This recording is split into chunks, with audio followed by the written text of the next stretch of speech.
aad baa umahadsan tahay cabdullaahi sida aan marar badan meelo kala duwan uga hadlay qoraal la daabacay iyo midaan la daabicina aan ugu sharaxay forex trading waa kelmad ingiriis ah oo micnaheedu soomaali ahaan uu noqon karo kala sarifka suuqa lacagaha qalaad oo nuxurkeeda oo kooban uu yahay isku sarifka lacag uu dal leeyahay oo lagu sarifayo lacag uu dal kale leeyahay innagoo isticmaalayna aalada internetka teknolojiyadda casriga ah kombiyuutarada iyo moobiladeena dabcan waa suuq muddo jiray dunida horumartay iyo reer galbeedka dhexdiisana ka jiray hase ahaatee soomaalida dhexdeeda ku cusub sanadahan u dambeeyey ilaa 3 sano 4 sano oo dambeysay suuqan waxaa ka xamaasha oo qayb ka ah waxa kala duwan oo ay ka mid yihiin dowladaha iyo bangiyadooda dhexe bangiyada khaaska loo leeyahay iyo waaxaha waxa weeye maaliyadeed ee adduunka sharikaadka waaweyn sidoo kale 2006 wixii ka dambeeyey waxaa fursad u helay suuqa inay qayb ka noqon karaan dadka shacabka ah ee aniga iyo adiga oo kale ah hase ahaatee wax walba oo sidaas oo kale u fududaada sidoo kalena wuxuu leeyahay dhibaatooyinkiisa faraha badan wuxuu leeyahay waxyaalo badan oo dadka hoos bixi kara marka markii la dhaho horteed furan oo qof walba waxaan uu geli karaa waxaa adkaanaysaa in la kala saxo yaa run sheegaya yaa been sheegaya xaggee xaqiiqadii ka raadsanaa xaggee ma garanaysaa nala ku gaadi karaa ama nala ku xadi karaa marka dabcan waa suuq faa'iidana leh khasaaro leh siduu u shaqeeyaa cabdiweli dabcan guud ahaanba barnaamijka forexku waa barnaamij online ah ama internetka dhexdiisa ka dhacaya suuqan wuxuu u dhexeeyaa marka ay shaqadu socoto maalintii 3 waaxood ayuu u dhexeeyaa waa adiga oo ah qofkii sariflaha ahaa oo traderka ahaa suuqii forexka oo aad ka shaqaysanaysay iyo wax loo yaqaan dullaal ama broker oo adiga iyo suuqa idin dhexeeya marka aniga oo gurigayga jooga ayaa waxaan doonayaa inaan isku sarifo lacagta Mareykanka iyo lacagta Ingiriiska hase ahaatee Ingiriisna u duulimayo Mareykanna u duulimayo lacagihii wadamada oo dhami waxay ku jiraan brokerka dhexdiisa oo ah lacag saddexaad oo anigii suuqina u dhaxaysay meeshii anigu aan gaar u kala gadi lahaa oo macaamiil Ingiriiska iga gadatay iyo dollarka iga gadatay aan raadin lahaa brokerka dhexdiisa ayay yaalaan aniga iyo boqolaal qof oo ila midan ah brokerka ayaan dhexdiisa ka sameynaa sarifkii oo lacagii isku bedelana basically waxa sameynaysaa qofku wuxuu u baahan yahay in la xaqiijiyo qofka uu yahay waxaad u baahan doontaa passport waxaad u baahan doontaa waxa la yiraahdo waxyaalo lagu xaqiijinayo meesha aad degan tahay ama proof of address waxa la yiraahdo intaas oo dhan markaa heshid kadib brokerada suuqa laga galo mid kamid ah ayaad koonto ka furanaysaa inta koontadaas aad broker ka furato ayaa lacag adigu leedahay ku shubanaysaa عندنا تصالح $100 أما $150 على هذا هاي هي بروكر كديجنا صار لأن $150 كذا دولار أما $100 كذا دولار هي مالنتي دور شير قيد يدا كم إذا واحد مال قشنا يسا العجيب فرها بدنا بروكر كده حد السيادة صالحان وحتى العقد يورو بواحد كسر فيها العقد الجبان لما العقد بواحد يحيى لام بروكر كا مد قيمة هذا اللي تو واحد سمينا سا وسوي بسنة سا مد قيمة هذا سرينا وتسكي بنا سا marka lacag isku raacaan lamaane laba ah oo marka la leeyahay hal sarif kan galaya dollar qalalan ma sarifi kartid waa ina dollar iyo yen isku sariftid ama waxa la yiraahdo New Zealand dollar iyo Australian dollar isku sariftid labada lacag marka israacaan hadii aad beerkaas ama lamaanaha aad leedahay waan iska iibinayaa waxa aad iibinaysid oo iska iibinaysid waa lacagta horeysa hadii aad tiraahdo waa soo iibsanayaana waxa soo iibsanaysid waa lacagta horeysa labada lacagood midkoodna ina adigu haysto khasab maaha dollarkaagi ama waxa weeye shidi Soomaaligaagi ama wixii adiga ku ahaa base currency ama lacagta aad broker ka dhigatay ayay faa'iidada kugu soo galaysaa kaagana baxaysa suuqa markaa gashin marka hadii uu hoos u dhaco qiimihiisu oo aad tiraahdo hoos baan u raacaya suuqan intii jeer uu hoos u dhacay ayaa waxa lagu dhufanayaa xoogaagii kamidka ahaa $100 ee aad halkaas lamaane aad maal gashatay marka sida afka looga sheegayo waa wax fudud hasaatee si aad u ogaatid lamaane heeba saxan oo aan maal gashtaa ama kor ama hoos u raaca waxa loo baahan yahay cilmigi leedahay ina aqoonti leedahay ina xirfadii leedahay ina suuqi la socotid ina mentor iyo macallin iyo dad ku hagay bulsho isku xiran aan leedahay sababtoo sida suuqan faa'iido fudud looga sameyn karo si fudud ayaa khasaaro fududna loogu khasaari karaa waay cabdiweli dad badan ayaa hadda lacag gashtay oo aad moodaa inay ku soo baraarugeen waayahan dambe gaar ahaan muqdisho markaan imaano shirkada ayaana soo baxay oo hadda shaqeeya kuwaasi oo dadka u sheega inay lacag ku maalgashtaan dabadeedna lacagtooda ay faa'iido u soo saarayso markay u baahdaan lafahoodiina ay heli karaan bil kastana lacag faa'iido ay helayaan dadka qaar aad bay arrintaas ugu walaacsan yihiin iyada sharaxaad naga sii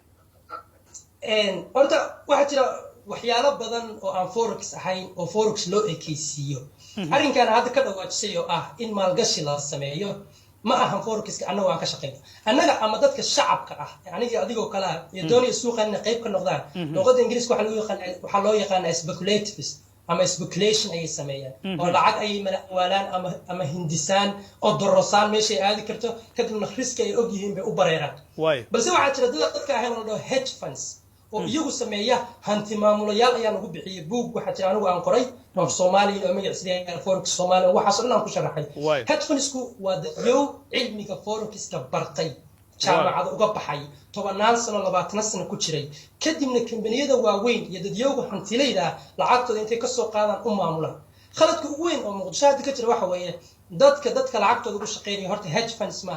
oo hedge fund hadda tahay waa inaad shahaado haysatid waa in waxa la yiraahdo international waxa la yiraahdo monetary fund iyo hay'adaha lacagta adduunka waa inay ku aqoonsadaan inaad tahay financial trader ma aha retail trader markaas kadib ayaad oran kartaa dadku lacagooda ha ii keensadaan kadibna dadku waa inaad siin kartid waxa la yiraahdo waraaqa cadaynaya inay lacag ku keensadeen biri kamaan waa inuu ku dacweyn karo qofkii waa inuu lacagtaadii meel ku raacan karo waxaas oo dhan iyagoo aan soo marin ayay waxay sameeyeen intii albaaba furteen ayay waxay yiraahdeen lacagtiina noo dhiibta innaga idinku shaqeynayna fiican ma xuma asaatee laba arrimoodba waan ka walaacan markaan arkay dadka sidaa u dhaqmaya waa arinta koowaad suuqan cid wax ku ballan qaadi karta ma jirto boqolkiiba boqol qof ku dhahaya $1 dhigo bil kasta $300 baan ku siinayaa ama $1 dhigo bil kasta $600 baan ku siinayaa waa qodobka koowaad oo qofkaasi uu been ku sheegayo because meel ay $600 ka imaanaysa lama oga xataa diiniyan suuq wax aan weli la gaarin qofka uma ballan qaadi kartid ama natiijo aan weli la gaarin uma ballan qaadi kartid khaladka waa la sameeyaan waa taas khaladka labaad ay sameeyaan waxa weeye qofkan hantidiisa laga qaaday ama $1 ahaado ama $10,000 ahaado ama $20,000 ahaatee lacagtiisii meel ay ku jirto ma oga wax lagu qabanayo ma oga maanta telefoonka iyo mobilka ay ka furan tahay ma uu arki karo suuqa ay gashay inay faa'iido inay khasaartay ma uu arki karo marka waxay ka qaaday sumcaddii bay forex ka qaaday oo waa dhac qarsoon baa wixii laga dhigay marka aad raadi lacag ii dhiibo bil walbana faa'iido igu imo meel ay ka timaado aqoon hadda waxa kugu filan anoo ku iraahdo lacagtii way naga khasaartay oo suuqii baa nagu xumaaday oo waxa weeye news baa nagu soo baxay nagu kala wada wayna dhacdaa dabcan waxayna kaloo u sahlaysaa xataa haddii saxan yihiin dadka saan samaynaya waxay u sahlaysaa kuwo kaloo aan saxnayn oo tuugaa oo ku dabagambanaya inay iyaguna xafiisyo furtaan oo yidhahda dadka lacagahooda ii keensada marka dowladda iyo waxa weeye dadyowga waxa weeye dalka maamula ayaa laga rabaa waxaan inay regulation usoo saaraan bangiga dhexe Soomaaliya ayaa la rabaa inaysan oran qof walba ayaa qof lacag u maamuli kara sababtoo sumcaddii forexka oo ah meel ay dhalinyaradu lacag ka shaqaysan lahayd meel ay dhalinyaradu kaga qanayd shiidka iyo dhibaatooyinka iyo duruufaha dhaqaale dalka jira ay sumcaddeedii waxa ku ciyaaraya dadyowga noocaas oo kale waa nasiib darro jirta marka cabdi weli waxaad leedahay kuma jirto xeerkan iyo sida suuqan u shaqeeyo inaanu qofna damaanad qof kale ugu sheegi karin in uu ku darsado lacag tusaale $1 bishii $500 u qaato ama $300 u qaato arrintaas sax ma had leedahay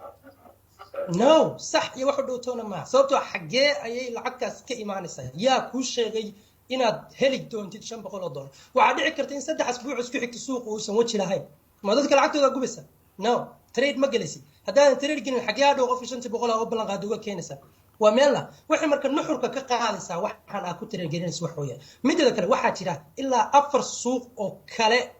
oo aan forex ahayn balse forexka uu eeg oo laga yaabo dadka lacagtooda in la geliyo oo xaraam ah qaybtooda waxaa jira wax loo yaqaan stock market waxaa jira wax loo yaqaan binary options waxaa jira bondski iyo futureski oo ah kulligood suuqyo aan forexka ahayn qofka muslimkaana uusan ka shaqaysan karin qofka miskiinka oo lacag ka qaaday muxuu ka ogyahay lacagtiisa xataa in suuqyada lagu jiro muxuu ka ogyahay in maalgashiyo kale lagu sameeyo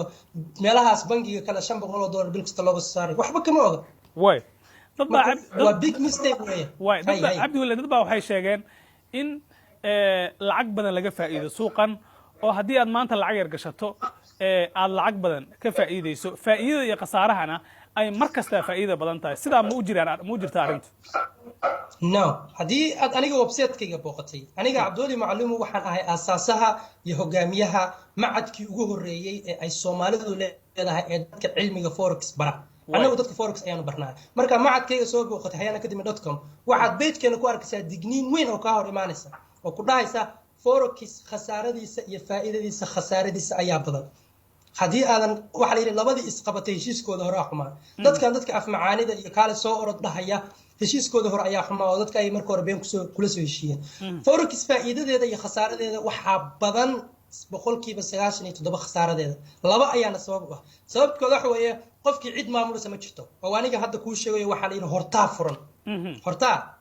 hebel baa geli karta eedadaa baa gelaysa habarirtaa baa gelaysa walaalkaa kaayar baa gelaya aabaha baa gelaya hooyo qof walbaa gelaya cidna lagama xigo waa badweyn maadaama la yidhi cidna lagama xigo qof walba intuu iska galo iskaga khasaaraya intuu isdhaho waa ninkii intuu filimka soo daawaday Jackie Chan kadibna banaanka markuu soo baxay dadkii feerka la dhacay sidii filimkii waa soo fahamtay laba YouTube video ka daawanayaan kadibna wuxuu isleeyahay foorkusku waa inta suuqa iska gelaya ku khasaaraya qodobka waa horta khasaarada badan keenaya waa taas qodobka labaad oo khasaarada badan keenaya waxa weeye suuqaani wuxuu u baahan yahay dulqaad deganaan practice fara badan cilmi inaad lacag iskala gashid uma baahna Soomaaliduna runtii intaas way ku yartaa iyo bini'aadamka intooda badanba dulqaadku nagu yaryahay marka labadaas qodob ayaa waxay sabab u noqdaan dadka suuqa soo galo qof walba marka hore inuu jabo oo khasaaro